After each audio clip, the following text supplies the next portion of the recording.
can we help children and families that need support? That's the topic that we're going to be addressing today on Flourish-Meant. I'm your host, Tina Yeager. This episode of Flourish-Meant was recorded at the very busy National Religious Broadcasters Convention in Nashville, so you will hear some background noise, but it was a pleasure and an honor to interview the award-winning filmmaker Josh Weigel, who is the writer, director, and producer of the upcoming film Sound of Hope, the Story of Possum Trot. Last year, on July 4th, Angel Studios presented you with The Sound of Freedom to help raise awareness about endangered kids. But this year, on July 4th, we will see Sound of Hope present the solution. I can't wait to share this interview with you, whether or not you are thinking of adopting or fostering kids. This interview will provide you with the tips on how you can become part of that solution. Well, welcome to the show, Josh. I'm very excited to talk to you about the message and the movie that you have to present to audiences right now with Possum Trot. I want to get into some of those practical things that you were talking about that people should think about doing. What are a few of those things that are practical that you're going to lead people to get involved with? Okay. There's a lot of ways to get involved. So there's a technology called Care Portal that we're using as a film to deal with one of the avenues, one of the areas of need, which is prevention. So if we can get involved in the lives of people who are struggling, who are on the brink, then we prevent children from going into the system. And that technology, it's a website that connects people to the needs in their community. So it's a really practical way. It may not be in everybody's community yet, but it's growing. It's all over the nation.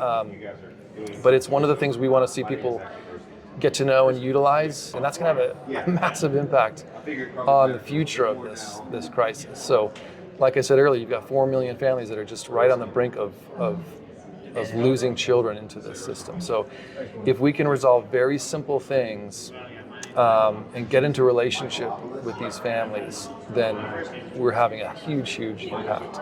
So if this technology is not available in your area, can you request it? Yeah, my wife works for Care Portal, and it's growing. So there is a way to implement it in your area, and so it's worth reaching out to them to find out what the process would be. And something else I want to kind of touch on that's in the movie, but it's a broader subject. It's doing that hard thing. Mm-hmm. And even when that hard thing is almost too big for you, right. We see that struggle in the pastor when he's making that decision. He just felt compelled, mm-hmm. but it was something that seemed overwhelming. So right. Can you talk about how you can encourage people who are listening, no matter what that hard thing is, how to be willing and be obedient and press past that fear? Yeah, because you had to do it yourself, right? We did. So I think at a core level, it's understanding who you are as a believer, as a follower of Jesus. It really comes down to that. What am I meant to do here? In America and other places like it in the world, it's really easy to get caught up in all the comfort. It's very easy to get caught up in the traditions and the religiousness of things, and to feel okay, and our goals and our priorities get off track. I think many of our priorities and our goals are not aligned with who we really are, our identity. So when we go back to who we are and what we're meant to do as the light of the world, as the hands and feet of Jesus on earth, it changes everything. And when you do that, you realize it's not just about the gospel. It's not just about telling people about Jesus. It's about actually living out how he would do it on earth if he was in our shoes. So what would he do? He'd do what we already read that he did, and we know that he does. And so if you really think about those stories, if you think about the reality of it, think about who you are in him, you're very quickly confronted with hard things. You're very quickly confronted with the reality that it's not really an option to remain in the margins and leave things to others. And that's what we want to challenge, is that if we just continue to wait for other people to do the hard things, it's just going to remain as it is or get worse. So our urging is, and this is personal for me, it's there's a point where you just have to go, I'm going to dive into this and I don't know what's going to happen. You can analyze it and pray through it, and you should, but you will not come to the end of that necessarily with the neat little answer you need if you're going to address a real problem. And there's something about taking on the life of a child it's extra intimidating. I mean, it's a huge responsibility.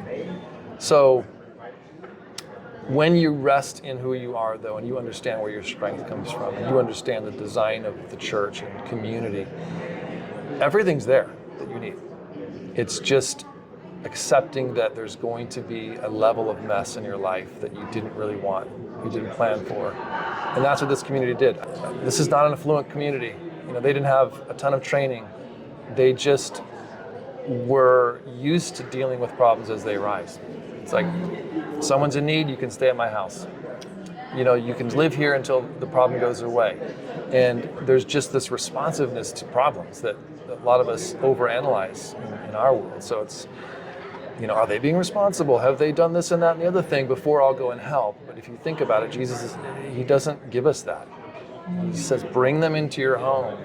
It's easy to be friends with people who are nice to you. Well, go out there and befriend people who are your enemy. And he's always challenging us to go to uncomfortable places.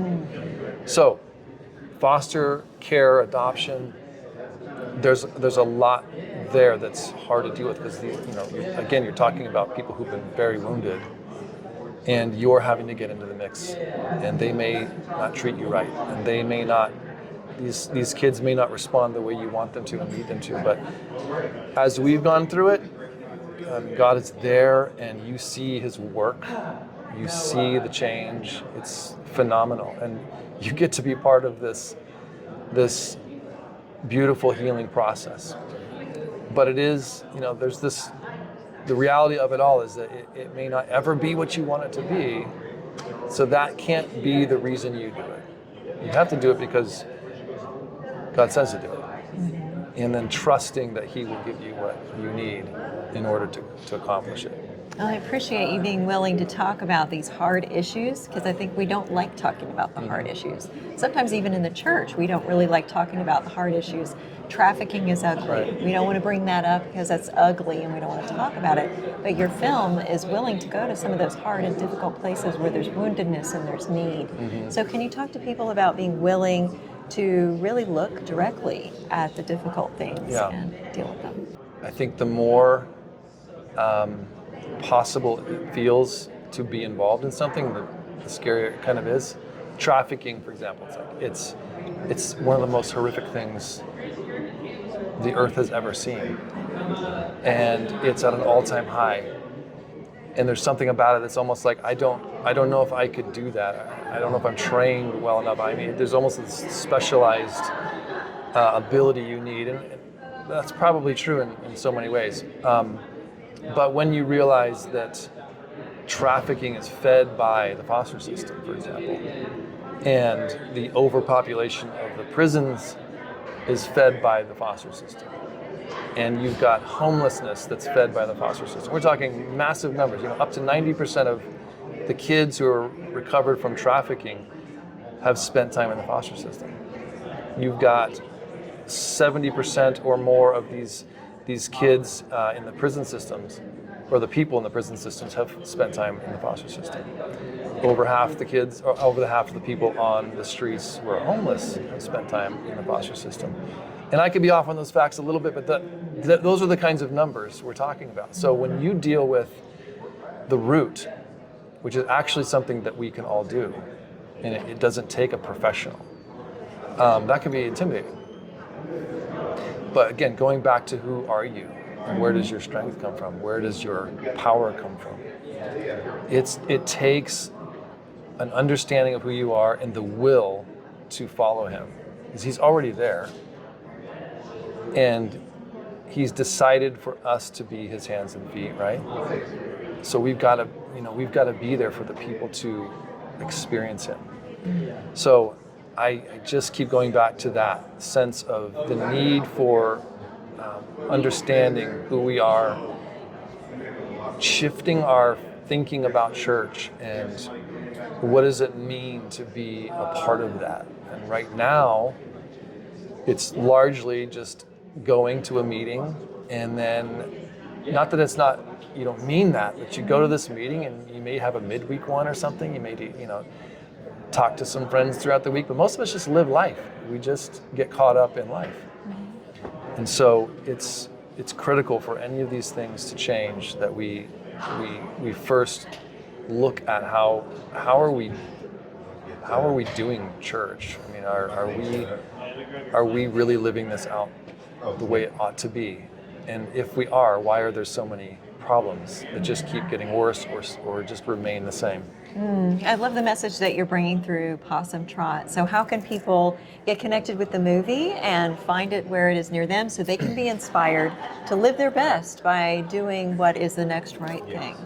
Yeah, that's where we want to start with this one. It's a really powerful story. It's going to be in theaters July 4th. It'll be nationwide. It should be easy to find, so I hope you'll find it. I hope you'll spread the word as well. I mean, there's going to be all kinds of things on social media that people can see and share. There's a lot of awareness that will be built before we even get to the screen. So if you do see something, you hear about it, or this moves you to look into it, I hope that you'll do it and just kind of follow the story of the story and of the film coming into the theaters. That's really the starting point. We want people to experience it, and if you're moved, to really respond. And you'll, like we said earlier, you'll find ways to connect and get involved if you go to the movie and visit the website and all the other things. So. Thank you so much, Josh, for doing the next right, very difficult thing and making this really amazing and important movie.